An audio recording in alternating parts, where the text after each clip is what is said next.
આપણે શ્રીમદ ભાગવતના એક પછી એક સ્કંદમાંથી પસાર થતાં થતાં જે પાત્રો અને પ્રસંગોવાળી કથાઓ આવે છે એની પાછળ રહેલા જે ઉદ્દેશો છે, જે આધ્યાત્મિક અર્થો છે, તે સમજવાની મથામણ કરી રહ્યા છીએ. આપણે 7 સ્કંદની વાત પૂરી કરી. 8મા સ્કંદની વાત આપણે કરતા હતા. તેમાં મત્સ્યાવતાર સુધીની કથાઓ આપણે જોઈ, ગજેન્દ્ર મોક્ષની કથા જોઈ, સમુદ્ર મંથનની કથા જોઈ. આજે આપણે ભગવાનના વામન અવતારની કથા છે તેના વિશે વાત કરીશું. ગઈ વખતે જ આપણે જોયું હતું તેમ દેવો અને અસુરો વચ્ચે સત્તાની ખેંચતાણ સતત ચાલ્યા કરે છે અને યુદ્ધો થયા કરે છે. તો દેવો અને અસુરો વચ્ચે જ્યારે ઘોર સંગ્રામ થયો ત્યારે દેવો શક્તિશાળી નીવડ્યા અને એમણે અસુરોનો એટલો બધો કચ્ચર ઘાણ કાઢ્યો, જેને પરિણામે અસુરોનો નેતા બલિરાજા એ ખૂબ આહત થયો, ઘાયલ થયો અને મરણતોલ એવી સ્થિતિમાં આવી ગયો. ત્યારે અસુરોના ગુરુદેવ શુક્રાચાર્યજીએ પોતાની yogિક શક્તિઓ વડે ફરીથી એને સજીવન કર્યો, પ્રાણદાન આપ્યું. એની સાથે સાથે યુદ્ધમાં મરાયેલા જે કોઈ અન્ય અસુરો હતા તેમને પણ સજીવન કર્યા અને એમને કહ્યું કે તમારી આ હાલત જે મેં કરી છે એના ઉપર તમારે પ્રતિશોધ તો લેવો જોઈએ અને પ્રતિશોધ લેવા માટે થઈને તમારે મજબૂત પણ બનવું જોઈએ અને ત્યારે થઈ શકે કે તમે ભગવાનને રાજી કરવા માટે થઈને એક વિશ્વજીત યજ્ઞ કરો. એ યજ્ઞ તમને અનેક વસ્તુઓ આપશે અને સફળતા એને માટેની ખાતરી પણ આપશે. બલિરાજાએ અને અસુરોએ સાથે મળીને એવો યજ્ઞ પણ કર્યો અને એ યજ્ઞમાંથી શુક્રાચાર્ય મહારાજે કહ્યું હતું તેમ એમને શસ્ત્રો, બાથાઓ, એની સાથે આયુધો, બખ્તરો, ઘણું બધું એની અંદરથી પ્રાપ્ત થયું અને ઘણા બળવાન થયા. એવી એમની અવસ્થા થતાની સાથે જ એમણે દેવો ઉપર પ્રતિશોધ લેવાના ઈરાદાથી બહુ જ મોટા પાયે આક્રમણ કર્યું અને દેવોની ખૂબ હાનિ કરી, જે દેવો સહન કરી શક્યા નહીં. ભગવાનની પાસે સહાય માટે લોકો દોડી ગયા. ત્યારે ભગવાન એમને એમના ગુરુ પાસે મોકલ્યા અને ગુરુએ એમને કહ્યું, એમના ગુરુ બૃહસ્પતિએ, કે એમણે જે યજ્ઞ કર્યો છે એ યજ્ઞની મદદથી એમને શસ્ત્રો, અસ્ત્રો, આયુધો, બખ્તરો બધું ઘણું બધું મળ્યું છે અને આ અમાપ અને અગાધ એવી તાકાત પણ મળેલી છે. એટલે અત્યારે તમે એમની સામે વિજેતા થઈ શકો એવી સ્થિતિ નથી. તમે અત્યારે બને તો સમાઈ જાઓ, સંતાઈ જાઓ. અત્યારે એમનો મુકાબલો કરવાનો કોઈ મતલબ નથી. એટલે દેવો ભાગીને પોતાની જાતને એમણે સંતાડી. પણ દેવોની માતા અદિતિને આનાથી બહુ દુઃખ થયું.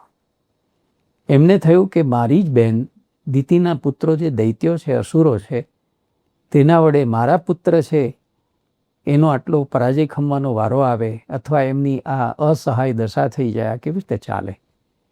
એટલે અદિતિ ખૂબ એનાથી ખિન્ન થયા અને બહુ જ મૂંઝવણમાં રહેવા લાગ્યા. એટલે પતિએ એમને પૂછ્યું કે ભાઈ એવું શું છે કે જેને કારણે તમે આટલા દુઃખી અને વ્યથિત જણાવો છો?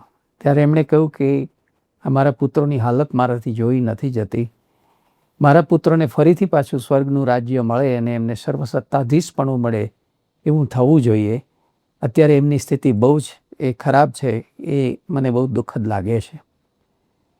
એટલે આવો કોઈ ઉપાય હોય તો મને જણાવો. ત્યારે એમના પતિદેવ ઋષિમુનિએ કહ્યું કે એવો ઉપાય જરૂર છે. મને ભગવાને ખુદે એક પયોવ્રત વિધિ નામની વિધિ જે શીખવી હતી, જો એ વ્રતનું પાલન તમે કરશો તો જરૂર આપણે આમાં આ ઈરાદામાં સફળ થઈશું. તો અદિતિએ કહ્યું કે જલ્દીથી મને એ વ્રત બતાવો. એ વ્રત પયોવ્રત નામનું વ્રત છે. 12 દિવસ કરવાનું છે અને સ્ત્રીએ કરવાનું છે. એ વ્રત દરમિયાન માત્ર દૂધની બનેલી જે વસ્તુ છે તે જ લેવાની છે અને એ સિવાય કશું લેવાનું નથી. બ્રહ્મચર્ય પાળવાનું છે. 12 દિવસ ચાલતું આ વ્રત છે અને એ દરમિયાન ભગવાનનું નામ સ્મરણ, જપ સ્મરણ અને એની સાથે સાથે ભૂમિ ઉપર શયન, આ બધું જે યમ નિયમ પાડીને તમે આ જ્યારે કરો અને એ વ્રત પૂરું થયે તમે બ્રહ્મ ભોજન કરાવો, બ્રહ્મ દક્ષિણા આપો, તો તમારું જે કંઈ મનવાંછિત એવું ફળ છે તે તમને પ્રાપ્ત થાય. અદિતિએ બહુ જ નિષ્ઠાથી અને ગંભીરતાથી આખી વાતને લીધી અને એવું પયોવ્રત એણે આરંભ્યું અને જે કંઈ એને માટેની આવશ્યક સૂચનાઓ હતી બધાનું પૂર્ણ અર્થમાં પાલન કર્યું. પરિણામે ભગવાન પ્રસન્ન થયા અને ભગવાને એણે કહ્યું કે શી ઈચ્છા છે તમારી, હું તમારી ઈચ્છા પૂરી કરીશ. ત્યારે કહે છે કે તમે જાણો જ છો કે મારા પુત્રો દેવો છે તે પરાજિત થઈ ગયા છે, અત્યારે સંતાઈ ચૂક્યા છે, અને અસુરો છે તે બેફામ પોતાની સત્તા છે ફેલાવીને ત્રિલોકના સ્વામી થઈ ચૂક્યા છે. ફરીથી મારા પુત્રોને સરખી અવસ્થા આવે એવું તમે કરો, એને સ્વર્ગનું રાજ્ય મળે તેવું કરો. એટલે ભગવાને એમણે કહ્યું કે તે જે વ્રત પૂર્ણ કર્યું છે તે આખી વાતથી હું પરિચિત છું, તારા પુત્રોની પરિસ્થિતિથી પણ પરિચિત છું, એટલે તારા પુત્રોની સહાય કરવા માટે થઈને હું વિરાટ રૂપ લઈ અને તારા ગર્ભ દ્વારા હું જન્મ લઈશ. ત્યારે એક શંકા પ્રશ્ન કર્યો અદિતિએ કે મારા આટલા નાનકડા પેટમાં તમારું વિરાટ સ્વરૂપ કેવી રીતે સમાશે? ભગવાને એ વાત પણ એની સુધારીને કહ્યું કે તે પયોવ્રતમાં શ્રદ્ધા રાખી, તે મારા વચનમાં કેમ શ્રદ્ધા નથી રાખતી? તને ખ્યાલ હોવો જોઈએ કે હું બધું જ કરી શકું છું. એટલે તમે બંને પવિત્ર છો, તમે બંને સાચા અર્થમાં ધાર્મિક છો, તમે બંને સાચા અર્થમાં પુણ્યશાળી જીવો છો અને મારા ભક્તો છો, તો તમને સહાય કરવી એ મારો ધર્મ છે. એટલે હું અવશ્ય તમારા ગર્ભ દ્વારા હું અવતાર ધારણ કરીશ અને દેવોને, મારા ભાઈઓને સહાય કરીશ. બરાબર એ જ પ્રમાણે થયું. 10 માસે એમને પુત્ર અવતર્યો. પુત્ર કદમાં નાનો હતો, એટલે એનું કદ નાનું હોવાને કારણે એનું નામ વામન થયું. ભગવાને જ એમને ત્યાં અવતાર ધારણ કર્યો અને વામન રૂપે અવતાર ધારણ કર્યો. એમની બધી જ વિધિ ઋષિ પિતા અને ઋષિ માતાએ સંપૂર્ણપણે કરી. એમના બધા સંસ્કારો કર્યા.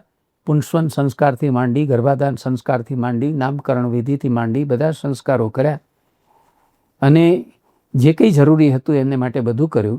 એ બાળક જ્યારે સમજણું થયું એ દરમિયાન સમાચાર આવ્યા કે ભૃગુ કચ્છ ખાતે બહુ જ મોટો અશ્વમેઘ યજ્ઞ છે તે બલિરાજા કરી રહ્યો છે. ત્રિલોકનું સામ્રાજ્ય પ્રાપ્ત કર્યા પછી હવે પોતાની સત્તા અને પોતાની સંપત્તિ ક્યારેય ઓછા ન થાય, ક્યારેય પોતાનો પરાજય ન થાય એવા ઈરાદાથી એક બહુ મોટો અશ્વમેધ યજ્ઞનો આરંભ એણે કર્યો છે. અને એક બાજુ અશ્વમેઘ યજ્ઞનો આરંભ કરવાની સાથે જ એમણે પોતે બ્રાહ્મણોને દાન દક્ષિણા આપવાનું ઉદારતાથી શરૂ કર્યું છે. એટલે બટુક વેશ ધારણ કરીને, બ્રાહ્મણનો બટુક વેશ ધારણ કરીને વામનજી પણ ત્યાં પહોંચ્યા. જેવા વામનજી પહોંચ્યા અને એમને બલિરાજા અને એમની પત્ની જ્યારે દૂરથી આવતા જુએ છે તો બલિરાજાની પત્નીને તો સતત એમ જ લાગે છે કે સાક્ષાત ભગવાન આવી રહ્યા છે. કારણ કે એટલું તેજ, એટલો પ્રકાશ, એટલી કાંતિ, એટલું લાવણ્ય એ બધું જ એની અંદરથી સ્ફુરિત થતું હોય એવું એમને જણાયું.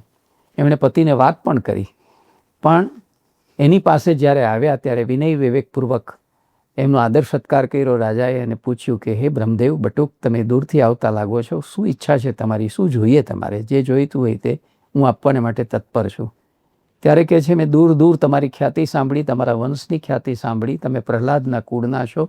તમારા કુળની અંદર હંમેશા એક વખત વચન આપ્યું એમાં કોઈ પાછી પાની કરતું નથી. પોતાનું સર્વસ્વ આપી દેવું પડે તો આપી દે છે. આ બધું જાણતા જ હું એક આશા લઈને તમારી પાસે આવ્યો છું. મારી આશા જો તમે પૂરી કરો તો હું તમને આશીર્વાદ આપીશ. એમણે કહ્યું કે જરૂર કરીશ, તમારે જે જોઈએ તે માગી લો. ત્યારે વામન ભગવાને કહ્યું કે હું તો બ્રાહ્મણ છું અને મારી કંઈ જાજી મોટી મહત્વાકાંક્ષા નથી. મારા 3 પગલાં જે છે એટલી ભૂમિનું દાન મને કરો. મારા 3 પગલાં જેટલી ભૂમિનું દાન મને કરો. બલિરાજા હસી પડ્યા અને એણે કહ્યું કે અરે બ્રહ્મદેવ, તમે તો બહુ ભોળા જણાવો છો. હું તમને અનંત સામ્રાજ્ય આપી શકું, મોટું વિશ્વ સામ્રાજ્ય આપી શકું એટલી ધન દોલત ને સાહેબી મારી પાસે છે. માગી માગીને તમે તમારા 3 પગલાં જેટલી જમીન શા માટે માગો છો? જે જોઈએ તે બધું માગી લો તમે. ત્યારે એ કહે છે કે ના, અસંતોષ એ બહુ મોટો દુર્ગુણ છે. અસંતોષ એક એવી વસ્તુ છે કે તમે ગમે એટલું આપો એ સંતોષ થાય જ નહીં. હું તો જાતે બ્રાહ્મણ છું અને બ્રાહ્મણ જે છે તે હંમેશા સંતુષ્ટ હોય. મને તો તમે 3 પગલાં, મારા 3 પગલાં જેટલી પૃથ્વી આપશો તો પણ મને સંતોષ થશે. એના વચનોથી બંને પતિ પત્ની તો અત્યંત પ્રસન્ન થયા, પણ એમના ગુરુદેવ શુક્રાચાર્ય સમજી ગયા કે આ કોઈ સામાન્ય બ્રાહ્મણ પુત્ર હોઈ શકે નહીં, આ બ્રાહ્મણ બટુક હોઈ શકે નહીં. ભગવાન પોતે વિષ્ણુ જ આવો એક વામન અવતાર લઈને આવ્યા લાગે છે. એટલે રાજાને એક બાજુ લઈ જઈને ચેતવે છે કે તું છેતરાતો નહીં, તારું બધું જ પડાવી લેવા માટે થઈને, તારા પાસેથી હસ્તગત કરી લેવા માટે થઈને, દેવોને સહાય કરવા માટે સાક્ષાત વિષ્ણુ આ ભગવાન આવું રૂપ લઈને આવ્યા જણાય છે. તું મારી વાત માન અને આ એની 3 ડગલા પૃથ્વીની વાત છે તે સ્વીકાર નહીં. ત્યારે રાજા કહે છે કે ભાઈ હું પ્રહલાદના કુળમાં જન્મેલો છું ને મેં એક વખત જીભ કચરી નાખી, મેં એક વખત બોલાઈ ગયું, મારાથી કહેવાઈ ગયું કે તમને જે જોઈ તે આપીશ, હવે હું એમાંથી પાછું ડગલું ભરી શકું નહીં. ગુરુ શુક્રાચાર્યજી બહુ જ ગુસ્સે થયા અને એમણે શાપ પણ આપી બેઠા કે તો તારી બધી સંપત્તિનો નાશ થશે. તો પણ એની પત્નીએ પણ દલીલો કરી કે આવા સમયે અસત્ય બોલવામાં કંઈ વાંધો નથી, તમે ફરી જાઓ, તમે અસત્યનું ઉચ્ચારણ કરો, કંઈ પણ કરો. ત્યારે કહે છે કે એ શક્ય નથી, મારાથી એવું કશું થઈ શકશે નહીં. હું જે કુળમાં જન્મ્યો છું અને જે કુળની પેલી આબરૂ પ્રતિષ્ઠા છે, મારું પોતાનું જે વચન છે એમાંથી હું આગો પાછો નહીં થાવ, એટલે હું તો એ 3 ડગલા પૃથ્વી માગે છે તો આપીશ જ. એટલે એમણે બ્રાહ્મણ બટુકને પૂજાવિધિ શરૂ કરી, એમના ચરણ ધોયા, ચરણોદક છે તે માથે ચડાવ્યું અને એમણે કહ્યું કે તમારે 3 ડગલા પૃથ્વી જોઈએ છે તો 3 ડગલા ભરો. એની સાથે જ વામને વિરાટ સ્વરૂપ ધારણ કર્યું. પહેલા પગલાંની અંદર આખી પૃથ્વી લોક છે તે માપી લીધી, બીજા પગલાંની અંદર સ્વર્ગલોક માપી લીધું અને કોઈ ભૂમિ રહી નહીં. ત્યારે એ કહે છે કે હવે મને 3જું પગલું છે, 3જા ડગલા માટેની ભૂમિ તું આપ. હવે તું કોઈ ભૂમિ તો રહી નથી. ત્યારે અત્યંત શરણાગતિ સ્વીકારી અને બહુ નત વિનમ્ર ભાવે, વિનીત ભાવે એ કહે છે કે મારા મસ્તક ઉપર તમે તમારો પગ મૂકો અને એને 3જા પગલાં તરીકે સ્વીકારી લ્યો. તો એણે મસ્તક નમાવ્યું અને પ્રભુએ એના ઉપર જેવો પગ મૂક્યો એની સાથે જ એનું સર્વસ્વ છે તે સમર્પિત થઈ ગયું. એટલે હવે એની પાસે કશું જ રહ્યું નહીં. બરાબર એ જ સમયે એક યાચક આવીને ઊભો રહે છે કે મને કશું કાપો. ત્યારે કહે છે કે હવે મારી પાસે તો કશું રહ્યું નથી, હવે કેવળ મારી જાન આપી શકું એવી સ્થિતિ છે. ત્યારે ભગવાન અત્યંત પ્રસન્ન થયા અને સામેથી એને વરદાન આપીને કહે છે કે તે મારું વચન બરાબર પાળ્યું, તારે ગુરુદેવે તને અંદર લઈ જઈને જે વાત કરી તે પણ મેં જાણી, તારી પત્નીએ તને જે સલાહ આપી તે પણ મેં સાંભળી, તેમ છતાં તું તારા વચનમાંથી આગો પાછો થયો નહીં અને તે બહુ જ સારી રીતે ને સાચી રીતે તારું પોતાનું જે છે તે વચન પાળ્યું અને 3 લોકની સર્વ સંપત્તિ તે મને આપી દીધી અને તું આવો અકિંચન થઈ ગયો. તારી આ શરણાગતિ અને તારી આ દીનતાનો ભાવ જોઈને હું તને મારવાનો નથી, હું તને સૂતળમાં જવા માટે, સૂતળનું રાજ્ય છે તે ભોગવવામાં પાતાળમાં જા, સૂતળ નામના પાતાળમાં, અને ત્યાં તું સુખેથી તારું સામ્રાજ્ય છે તે ભોગવ.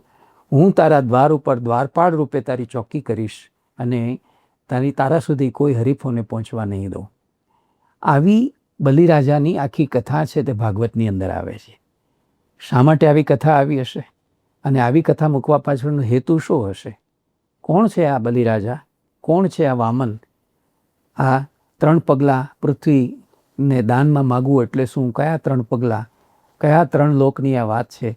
અને શા માટે એમણે વામન ભગવાને બલિરાજા છે એની હત્યા ન કરી, તેને માર્યો નહીં અને તેને ઉલટાનું પાતાળના સૂતલનું આખો લોકાધિપતિ બનાવ્યો અને પોતે એમના ચાકર તરીકે રહેવાનું સ્વીકાર્યું? આખી કથા છે એનો કંઈક તો અર્થ હોવો જોઈએ.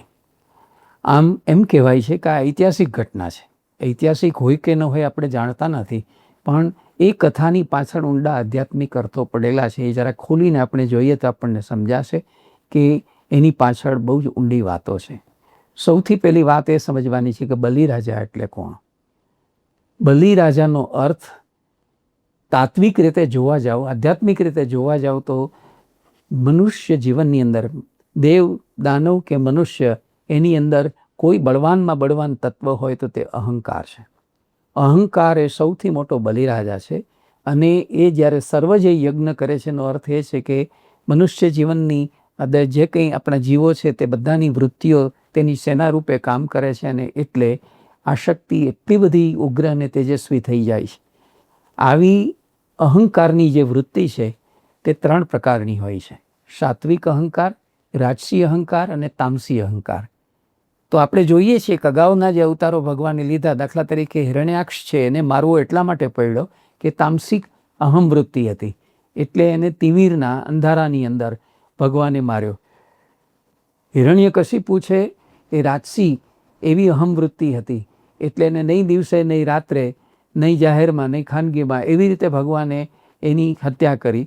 પણ આ બલિરાજા છે તે સાત્વિક અહંકાર છે, અને સાત્વિક અહંકાર હોવાને કારણે એને મારવાનો ન હોય, સાત્વિક અહંકાર છે એનું દમન કરવાનું હોય. તો ભગવાને એને માર્યો નહીં ને એને દમન કરીને એને પાતાળમાં મોકલી આપ્યો. તો એનો અર્થ એ થયો કે દેવો માટેની તો એક પરિસ્થિતિ સગવડવાળી થઈ જ ગઈ. જે દેવોને પાછું એને જોઈતું હતું એ તો મળી રહેશે, અને એને કરણવા માટે થઈને ત્યાં રહેશે નહીં. પણ આ 3 લોક એટલે કયા? બલિરાજાએ ત્રિલોકનું રાજ્ય એ પ્રાપ્ત કરી લીધું હતું. એનો અર્થ એ છે કે સ્વર્ગલોક, પૃથ્વીલોક અને પાતાળલોક એ 3 ઉપર પોતાનું સામ્રાજ્ય સ્થાપ્યું હતું. એનો અર્થ એ છે કે મનુષ્યના 3 બળવાન અંગો છે, શરીર, મન અને પ્રાણ. એ 3 ઉપર આધિપત્ય અહંકારે પોતાનું સ્થાપિત કરી દીધું હતું, એટલે એને ત્રિલોકનો વિજેતા કહે છે, ત્રિલોકપતિ કહે છે. એનું કારણ છે તે એ છે.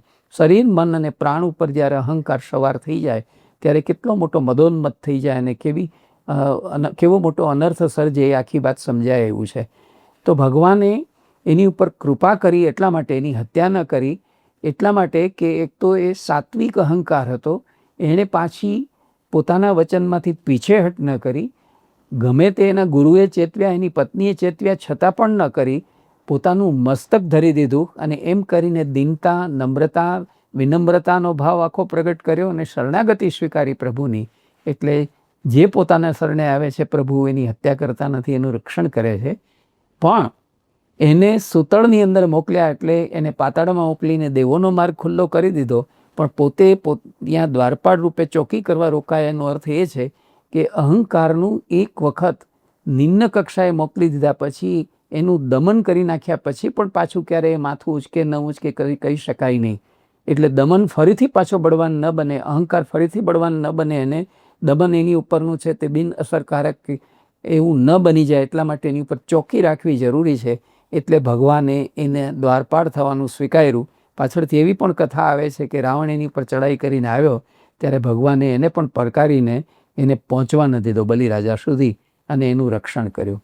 તો આખી કથાની અંદર જે મુખ્ય વાત છે તે અહંકાર જે છે એ અહંકારને મિટાવવાની છે. આપણે જેટલી કથાઓ જોતા આવ્યા એ બધી કથાઓમાં જોયું હશે કે જીવાત્માની અંદર જે કોઈ શારીરિક, માનસિક, વૈચારિક, ભાવનાગત, ઔર્મિક જે કંઈ ત્રુટિઓ છે, નબળાઈઓ છે, દુર્ગુણો છે, તેને દૂર કરવા માટે થઈને એક કથાઓ છે તે આપણી સામે આવે છે.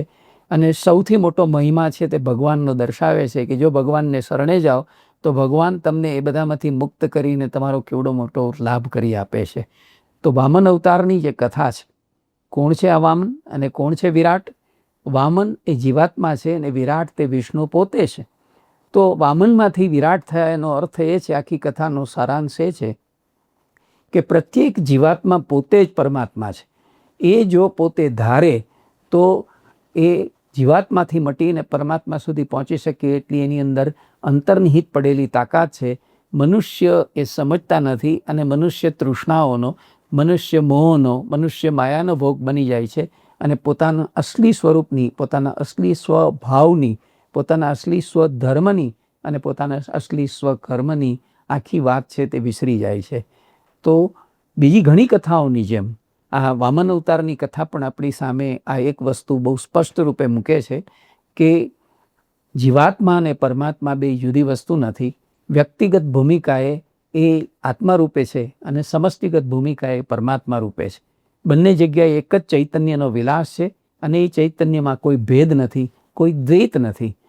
જ્યારે અહંકાર છે એનો પડદો હટે છે ત્યારે જીવાત્મા પોતે અજ્ઞાનથી, બંધનથી, આસક્તિથી, અભિનિવેશથી, બધેથી મુક્ત થઈ જાય છે અને પોતે આવો ઉર્ધ્વગામી બની શકે છે. તો વામન અવતારની કથા પણ ભાગવતમાં આવા હેતુ પુરસ્સર આવી છે.